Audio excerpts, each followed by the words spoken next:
everyone, I'm Elliot. I'm Phineas. And we are the Peters Bros, and welcome to our spoiler review of Tomb Raider. If you have not seen the movie yet, we are warning you now, there will be spoilers for the film in this video. If you would like to not get spoiled, but still get a full review and our full thoughts on this film, please check out that link down below that we've put there so wonderfully for you to go and not get spoiled. Full disclaimer, Phineas and I are not big video game fans. We played the original Tomb Raider game on PlayStation 1, but that's it. So, if you like the Tomb Raider games, please comment down below with your favorite game, and maybe we'll play it. Also, if we get anything wrong in this review, or if there's something that, you know, we're talking about that we obviously have no idea what we're talking about, please comment down below and fill us in, because we genuinely would like to know more about the Tomb Raider games, especially since we actually really enjoyed this movie, and we want to know more about it. In our spoiler-free review, we talked a little more about how, you know, video game movies and their horrible reputation,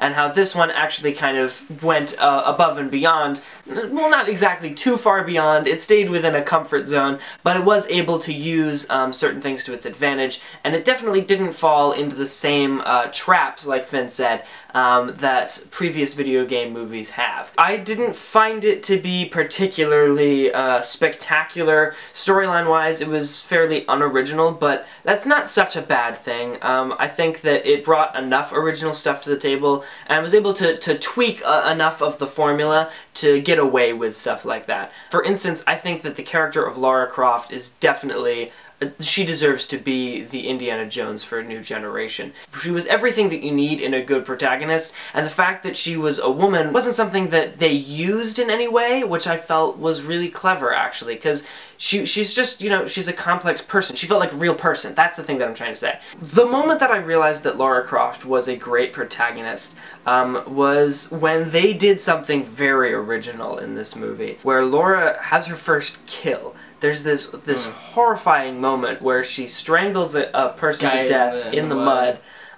She's already been very badly injured, and she's kind of like at the end of her rope. And there's this moment after she strangles the guy that we just have this, there's been this huge action sequence preceding it. And so this was kind of our breath of relief, which felt wrong, but it was this extremely visceral moment where we actually get to see how it affects Lara, that she's just killed someone, and I think that that was like really, really well done. That's something that the video game can't do, and there's all these things that video game movies have to overcome to be a good film in general.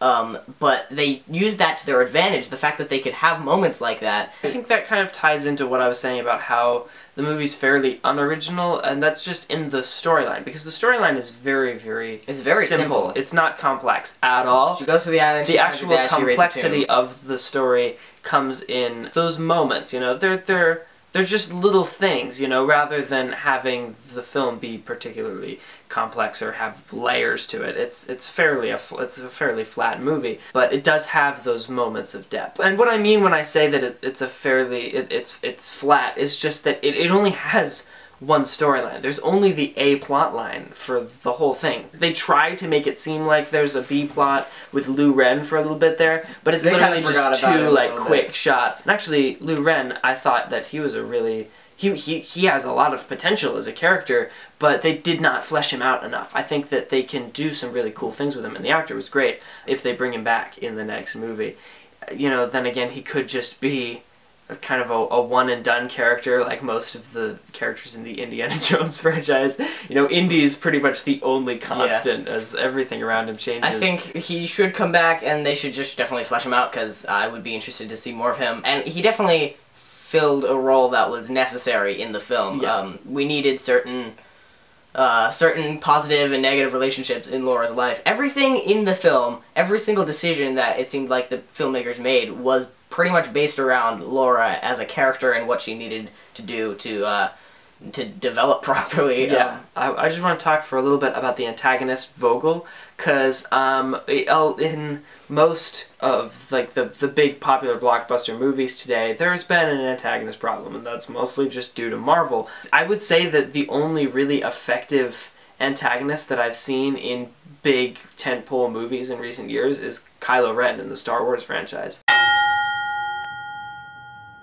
So I was actually really surprised that this movie, I was not expecting this movie to have, honestly, I wasn't expecting a lot from this movie, which is why I think I enjoyed it so much, because I had no expectations. But they delivered a really great, complex antagonist. Yeah, I think a couple things didn't really make a lot of sense. He seemed to be a little stir-crazy from spending so much time alone, but he had a lot of people there with him. A bit more, yeah. And he could have made friends with any of more them. people.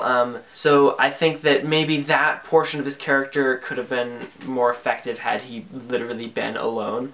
If he had been trying to do this all by himself, yeah. Except he wouldn't have been as much of a threat. That's the only problem. And they needed some red shirts for Laura to be able to shoot and beat up. That's another reason why I appreciated the first kill moment, because it humanized all of the people that were there on the island and really raised the stakes. Because to that point, I had just been thinking, okay, there's just a lot of extra people here for fighting later in some big action set piece. But that moment actually made me think, you know, for a second about all the people. And especially Vogel. I thought a lot about him because there's this parallel between him and Richard in that, you know, they both just want to get back to their daughters. Yes, I think that's a genius way to solve the problem of what the heck is his motivation for being so ruthless. So yeah. And he was genuinely scary too, which I think was really important. So having him have such a strong motivation that we instantly connect to, since they set it up throughout the rest of the film, they setting up this father-daughter storyline and connection, and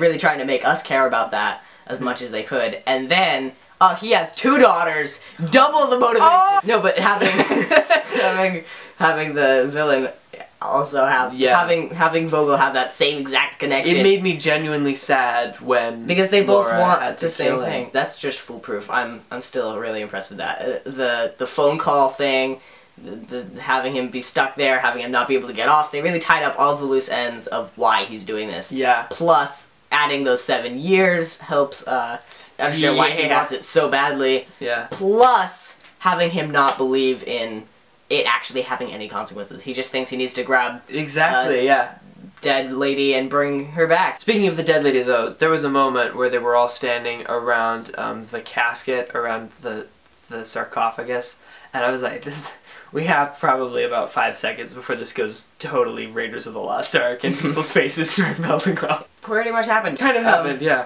I think our biggest problem with the film was that there should not have been a zombie.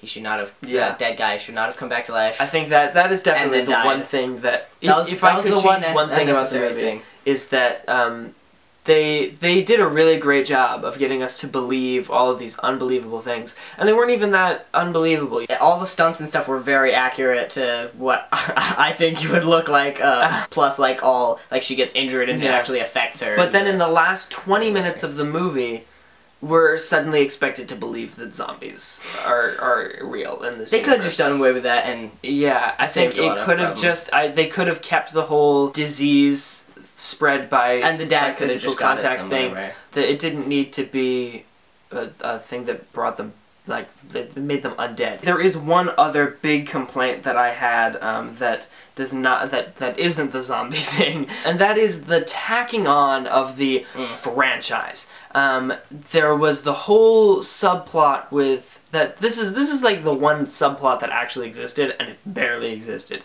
Trinity, right? I'm assuming there's a lot more to know about Trinity from the video games. Maybe if you played the games, you're really excited about this, but this is just our opinion from people who wanted to go see this movie. But I really don't think that having Trinity be explained was necessary. I think they could have just had the Trinity logo in the background, or have Vogel mention that he works for Trinity at one point. We didn't need to discover anything about it. We didn't need to be told that it was basically video game Hydra, where they like worship black magic or anything. They should have remained mysterious, and they shouldn't have tried to explain it within the last like 20 seconds of screen time in a montage. That was just a little too Batman v Superman, Bruce Wayne sending Wonder Woman an email about the Justice League thing. You know, it was too. Now we're building a franchise off of this movie, and you're gonna pay lots of money to watch all this sequels. Yeah, it felt like they just wrote all that on a post-it note and stuck it on the end of the script. Exactly. But That's the thing that angered me, because I found the movie to be really appealing without all of that. I think that I would have gone to see a sequel had they not stuck that on. I mean, and it kind of made me not want to. Yeah, of course. But it still made me kind of like, you know, not want to go see it just because they tried too hard. If you enjoyed our review and agreed with any of our thoughts, please comment them down below. If you thought this was a terrible review and you did not agree with any of our thoughts, please tell us why. Because I'd like to know why you did not enjoy this movie, or if you disagreed with any. Give this video a thumbs up, subscribe to our YouTube channel if you haven't done so yet, and don't forget to tell your enemies that we are awesome.